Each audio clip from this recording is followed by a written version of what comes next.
All right, we made it to series or infinite series. Before we get started, let's make certain we have this. What is the difference between a sequence and a series? Sequence, we had one before.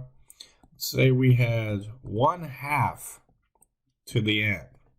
This is a sequence, so it would be 1/2 to the first plus 1/2 to the second plus 1/2 to the third plus you get it, don't you? Should I just keep writing? Oh, did I write pluses inside of there? Oh, I'm sorry.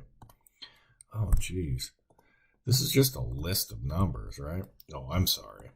And this would just keep going until you got to 1/2 to the n minus 1, and then you have 1/2 to the n. And what we learned in sequences is we were learning about the limits. We want to know where that last term is going to go. Where's the sequence going to go?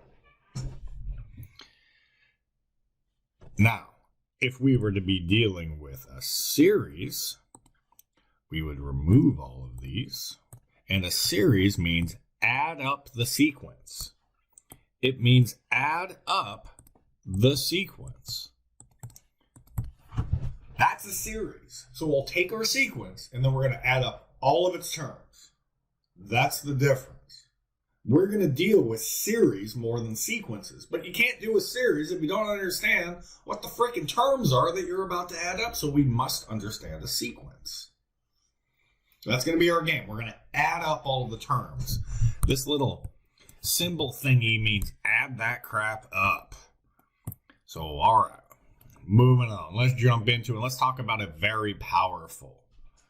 Something used quite a lot is what's called a geometric sum or a geometric series. I don't typically call it a geometric series. I call it a geometric sum, but that's just for me. You do you. Okie doke.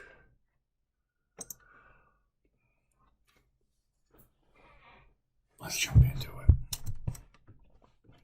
So what do we have here? Sorry, I'm a little off right now. I just had my 83-year-old dad, without being prompted, told me he loved me. That is the first time in his life. I got a little misty-eyed. Okay, back to math. So we have this sum. Let's call it S, sub n. So it's telling us, well, how many terms we have, right? That n.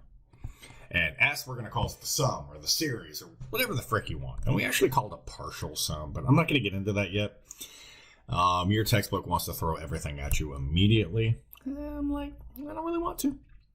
So we're going to call A plus A times R plus A times R squared plus A times R cubed plus dot. Let's say A times R to the n minus 2 plus A times R to the n minus 1. Notice there's an A on every term. And the only thing that's getting a power is the R. And we've seen something similar to this. So we're going to say that this is the sum. And we say K is equal to 0. Now we have to use some sort of index. That K, you know how we've been using N a lot? Well, K is going to be our index that we're going to be using to tell us where we start. And we're going to go up to N, but this looks like that ended at n minus 1, so I'll just write it as n minus 1. And this is going to be, well, there's an A on every term. And then it looks like we're just raising R to a power, so we're going to call this R to the K. Arc. A little arc going on. This is what we call a geometric sum. This is the formula for a geometric sum. But don't worry, we're going to get the results in a second. So more than that, let's take this and let's start manipulating it. But before we do, I just want to add something in. See, that's R to the first. This is R to the 0th power. So we're saying that A is just some number. Maybe A is 4. And R is some constant, some 1/2 raised to the K. So we're going to say, well, our first one, if we're starting at 0, it's just going to be the 4, or A, times R to the 0. So then, well, that term's still there, that 4 or that A. And we're just adding 1 to our exponents. And there we be. So let's do the proof. Get all this stuff out of there. And we're even going to remove this. Don't worry, we got a result in a second. So if we have this here, Let's do a quick little proof. Do you mind? Can I do something? Do you mind if I take this and I want to multiply by r on both sides of this equation? I'm just going to say, all right, r times s sub n. So that means every term is just going to pick up an r. Cool? Every term is going to pick up an r. All right, cool.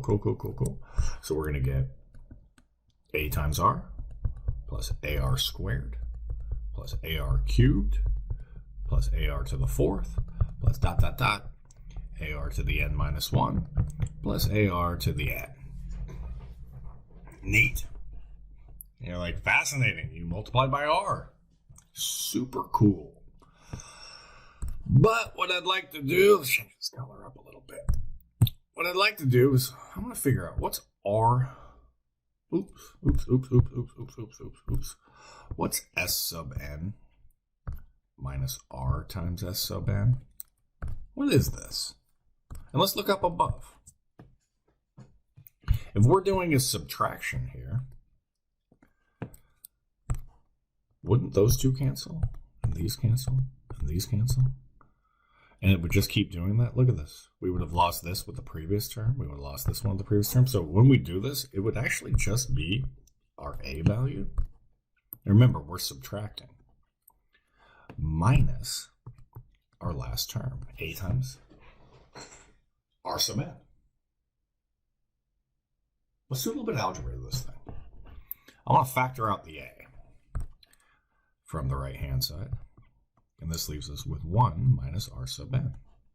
And then on the left-hand side, you see how you have an s sub n? Let's factor that out and let's leave it with 1 minus r. Well, I believe that if we divide out that 1 minus r, we might have something. Our sum is going to be equal to a times. We got our 1 minus r sub n up top, and we got our 1 minus r down below. Nice! That's pretty dope. So we can actually say that we have a sum. That's going to work. That's going to work. That's a good sum formula.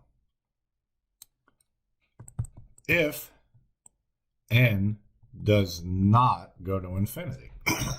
So if you want to just find the sum, some numbers, yeah, that might work okay. That might work okay. But what we're more interested in is end behavior. We would like to know what happens as n goes to infinity. Oops. Oh, I'm almost getting into it. So I'm just going to kind of just jump aside and say, well, what we're interested in knowing is we want to know the sum from k equals 0, not up to n. I want to know what are the infinite series of some a times rk. And we've dealt with that r sub k. We're going to mention it in just a second. So maybe we can tie it back. Because if you didn't catch this up before, you are, what do we call that? You are, you're screwed. Yep. You're not going to be able to do this. You have to go back and make sure you have it. So this is the same thing as the limit as n tends towards infinity of the sum of k equals 0 up to n minus 1 of a times r to the kth, which we just found out is equal to the limit as n tends towards infinity of a times 1 minus r to the n over 1 minus r. That's what we just showed. So, and again, you're only responsible for the end. You are not responsible for this. So if we remember from before, do you remember this? The limit as n tends towards infinity of r to the n when we were just doing our sums, and we said that, it has 3 different options as to where it's going to go. Remember this? I hope so. And it told us that if the absolute value of r was less than 1, hey, we're going to 0. That's a sequence. That's the geometric sequence from our last section. It'll go to 1 if r equals 1. And it won't exist if r is less than or equal to -1, or if r is greater than 1. Remember that? You remember that? So what we're going to say is when we deal with a geometric series like this, we got to talk about the different cases. And don't worry, we're almost there. We're almost there. So let's look at this. Case 1. let's look at the absolute value of r being less than 1. Because we know that the limit is n tends towards infinity of r to the n goes to 0. So we can take our sum from up above, and we can go through and solve and see what happens. What happens to it? So we'll say, all right, well, what's the limit as n tends towards infinity? You know, our partial sum. Our partial sum, the limit is n tends towards infinity of that thing. We're trying to figure out what the heck is going on here. We get 1 minus r to the n over 1 minus r. Oh, I forgot my a. But we know that this goes to 0. Look, it goes to 0. So we find out that this is merely equal to a over 1 minus r. It converges to this. Okay. Okay. Now, if we're to do this with r greater than 1, what's going to happen there? Got to keep using this information. So case 2. What happens if r, the absolute value, is greater than 1? That's another way of writing that. The absolute value of r is greater than 1. I should have just wrote that the first time. Sorry. So we want to know what's the limit as our n tends towards infinity of s sub n, which is equal to the limit as n tends towards infinity of a times that quantity 1 minus r to the n over 1 minus r. Well, dude, we know that it's dne. We know that that thing blows up without bound. This does not have an answer. It doesn't exist. This doesn't exist. Or we can say that it diverges. It does not converge to a number. It gets way too freaking big. And I'll save you the case of r equals 1.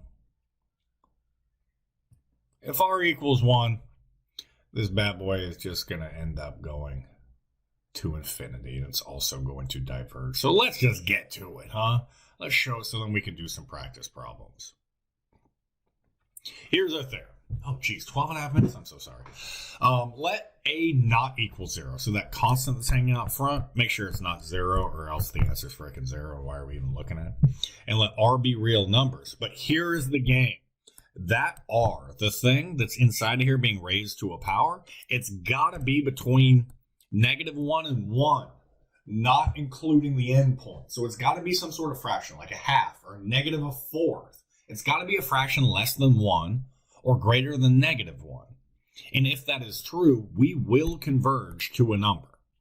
As long as that base is in between -1 and 1, not including the endpoints, we will actually get a sum, and we're going to be able to evaluate that. Now, we will do some stuff with a calculator to actually find some numbers, but like in class, no calculator needed, because we're going to discuss just whether does it converge or does it not, or if not, if maybe I do ask for a number, I'll make sure the algebra is not terrible.